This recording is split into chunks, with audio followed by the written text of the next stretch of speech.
1950 को लागू हुआ। भारत के संविधान में अनेक दंगों के अनेक देशों के संविधानों से सहायता ली गई, जिसमें ब्रिटेन है, अमेरिका है, फ्रांस है, ये सब प्रमुख है। और मुख्य जो हमारा टॉपिक है आज का, वो है मौलिक कर्तव्य। भारत के संविधान में मौलिक कर्तव्य रूस के संविधान से लिए गए हैं। 1976 में 42वें संविधान संशोधन के तहत इनको भारतीय संविधान के अनुच्छेद 51 में शामिल किया। बेटा, आपके लिए समझने की बात है, मौलिक कर्तव्य क्या हैं?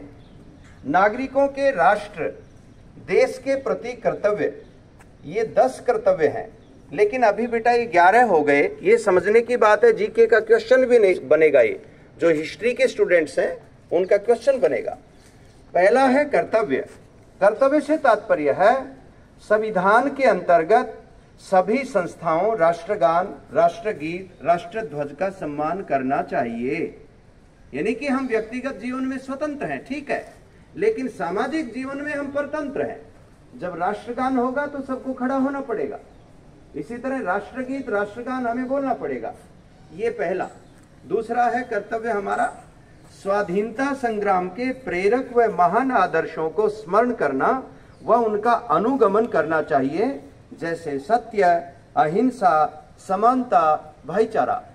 बच्चों, आप जानते हैं सत्य को प्राप्त करने के लिए, सत्य बोलने के लिए बड़ी तपस्या करनी पड़ती है। वाणी से तो बोल देते हैं, लेकिन मुश्किल है, परंतु असंभव नहीं है। यदि हम चाहें तो सत्य पर रह सकते हैं, ये हमारा नियम भी है।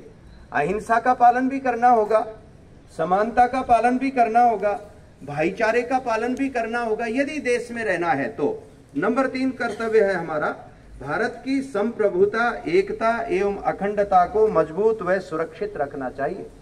कोई ऐसा वाक्य हमें नहीं बोलना चाहिए जिससे कि खलबली मच जाए, ऊह अपोह हो जाए, सामंजस्य टूट जाए। इसलिए हमें इस बात का ध्यान रखना होगा कि हमारी संप्रभुता, एकता एवं अखंडता मजबूत रहे। नंबर 4 आवश्यकता पड़ने पर राष्ट्र की सुरक्षा और सेवा करना। बच्चों, ये जो हम पहनते हैं, खाते हैं, पीते हैं, ओढ़ते हैं, आनंद लेते हैं, ये किसी महान पुरुषों का दिया हुआ तप है। इसलिए हमें इसका ध्यान रखना है। जब भी कभी आवश्यकता पड़ेगी, हम अपनी भूख छोड़ दें, वस्त्र छोड़ दें, भोजन छोड़ दें, घर छोड़ दें, राष्ट्र के लिए न्यौछावर हो जाएं। ये हमारा कर्तव्य है और नियम भी है। और नंबर 5 सभी धार्मिक, भाषाई, क्षेत्रीय एवं वर्गीय विभिन्नताओं का सम्मान भी करना होगा। नारी की गरिमा को बनाए रखना होगा। इस बात को समझना पड़ेगा कि जब भी कभी कोई भाषा की बात आएगी, हो सकता है हम क्षेत्रों में विभिन्न भाषाओं में हों और हो सकता है विभिन्न वर्गों में हों, लेकिन फिर भी जब राष्ट्र की बात आएगी तो भारत माता की जय, भारत की जय हमेशा कहना पड़ेगा। नंबर 6 अगला कर्तव्य हमारा है भारतीय संस्कृति व गौरवशाली परंपरा का महत्व समझना और उसे सुरक्षित रखना। हमारी भारतीय परंपरा में बहुत सारे शहीद हुए, बहुत सारे ऋषि हुए, बहुत सारे वैज्ञानिक हुए, बहुत सारे राष्ट्र पर बलिदान करने वाले सम्मानित नागरिक हुए। उनको समझना पड़ेगा, उस परंपरा को निभाना पड़ेगा। कैसे रहना, क्या पहना, कैसे खाना, ये सब हमारा एक सिस्टम है, ढंग है। और नंबर 7 है फिर वन, सरोवर, नदी, वन्यजीव, पर्यावरण की सुरक्षा करना। बच्चों, इस बात का ध्यान रखना चाहिए कि सरकार नाम हम सब का है, किसी एक व्यक्ति का नहीं। जब भी राष्ट्र की कोई क्षति होती है, कोई पंखा टूटता है, किसी बच्चे पर चोट लगती है, कोई चलता फिरता गिर जाता है, वह सब हमारी ड्यूटीज हैं, उनको संभाले रखें हम।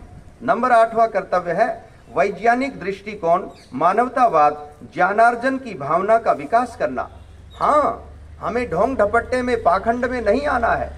निश्चित तौर पर हमें दृष्टिकोण अच्छा रखना है, जो वैज्ञानिक हो, जो मानवता से युक्त हो, और ज्ञानार्जन की भावना को विकसित करना है। बच्चों, जो व्यक्ति जिसने अपने बुद्धि के किवाड़ बंद कर लिए, वो आगे विकसित नहीं हो सकता। इसलिए हमेशा जिज्ञासु प्रवृत्ति बनाए रखना ये हमारा अधिकार भी है।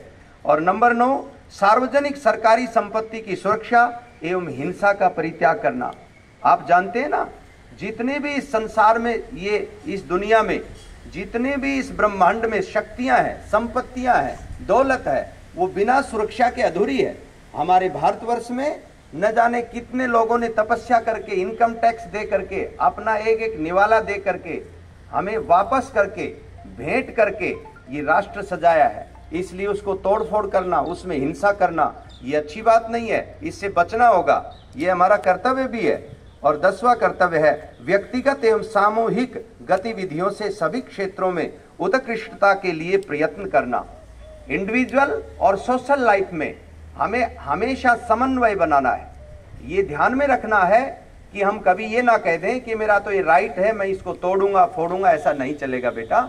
इसलिए हम सबको समझना है कि हमारा राइट तो है, लेकिन हमारा कर्तव्य भी देखना है। हमें ये देखना है कि हम जो बोल रहे हैं, कर रहे हैं, सुन रहे हैं, भोग रहे हैं, उसमें किसी दूसरे की भावना हताहत ना हो जाए।